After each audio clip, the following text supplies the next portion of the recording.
रामकृष्ण हरी.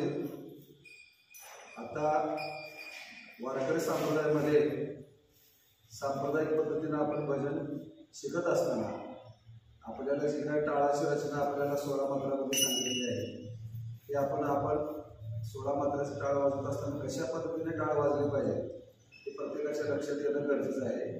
त्यासाठी मी टाळ चालू करतोय. त्यात कशा पद्धतीने तुम्ही टाळ वाजवत सुरुवात करा.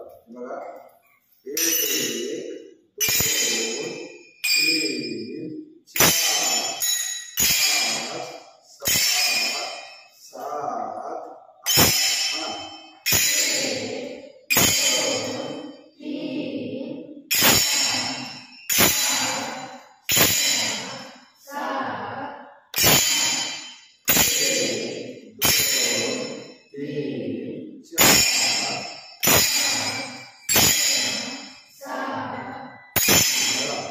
हे टाळ आपण दुप्पट मध्ये वाजवू शकतो. 1 2 3 4 5 6 7 8 असं आहे. बघा, 1 2 3 4 5 6 7 8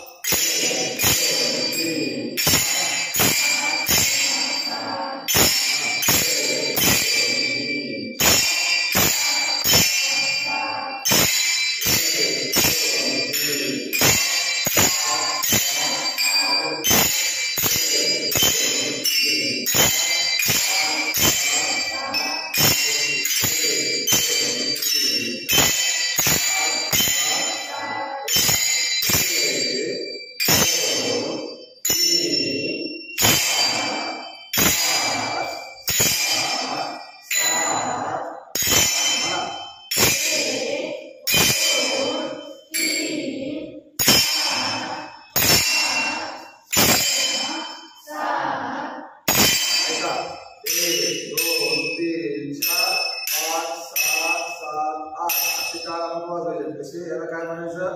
दुप्पट. पहिल्यांदा सिंगल आणि दुप्पट. दुप्पट टाळ कसे वाजवायचे ते लक्षात आलं? बघा, 1 2 3 4 5 6 7 8 चला. 1 2 3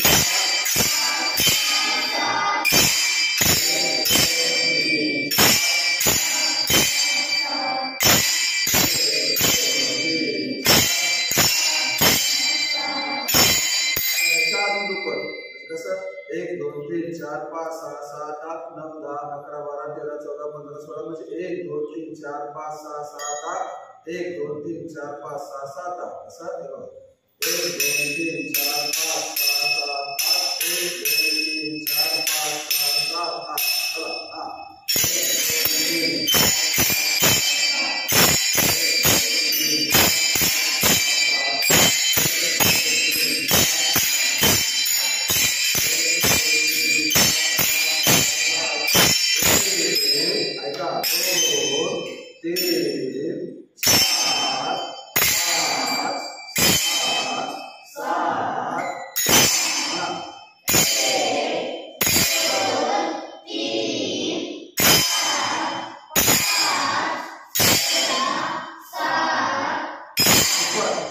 1 2 3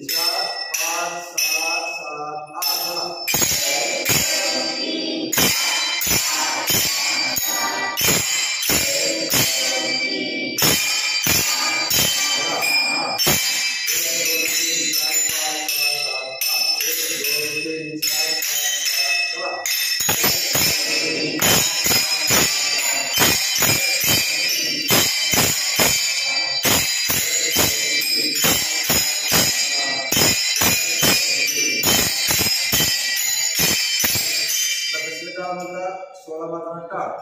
8 दोन्ही 16. पहिल्यांदा 4 1 4 4 दोन्ही 8 8 दोन्ही 16. सिंगल, दुप्पट आणि चौपट असं तरी टाळ कशी वाजवायचे? 1 2 3 4 5 6 7 8 म्हणा. 1 2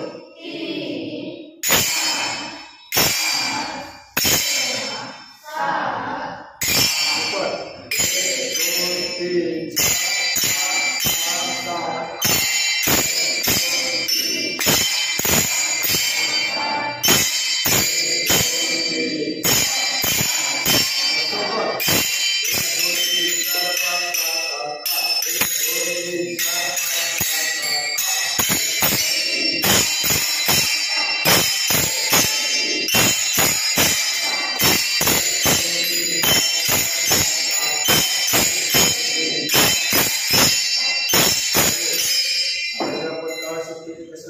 शिकतोय भजन करायचं.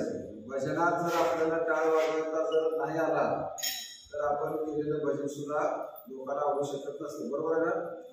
आपण जे भजन करत असतो ते तालात असण्याची गरज आहे.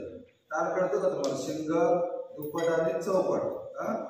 म्हणून त्यासाठी ही सुरुवातीची पद्धत असते वारकरी संप्रदायामध्ये टाळ कसे वाजले जावे यासाठी ही सुरुवातीचा असं ज्ञानोबा तुकाराम असो, रामकृष्ण हरी असो किंवा अभंगवाणी असो, या ह्याच्यामध्ये हे 16 मात्राचे टाळ अशा पद्धतीनं वाजले जातात. आता पुन्हा एकदा सराव घ्या, नंतर आपण पास करू. चला.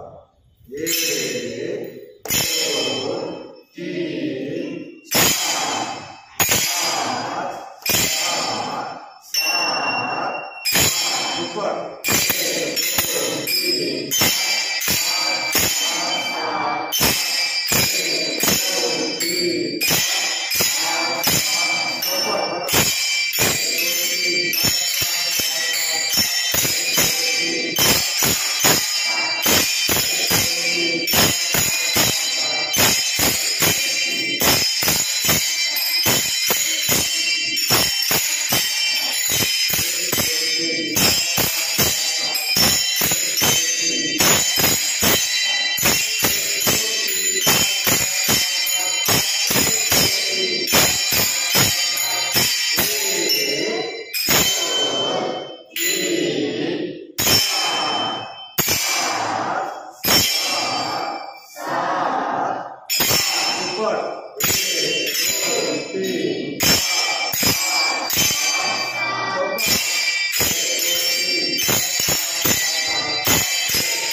अशा पद्धतीने जर तुम्ही घरी सुद्धा रियाज करत असताना असा गळ्यामध्ये टाळ घालायचा, भगवंताचं नामस्मरण करत करत हा टाळ वाजवायचा, म्हणजे तुम्हाला टाळ लवकर येऊ शकतो.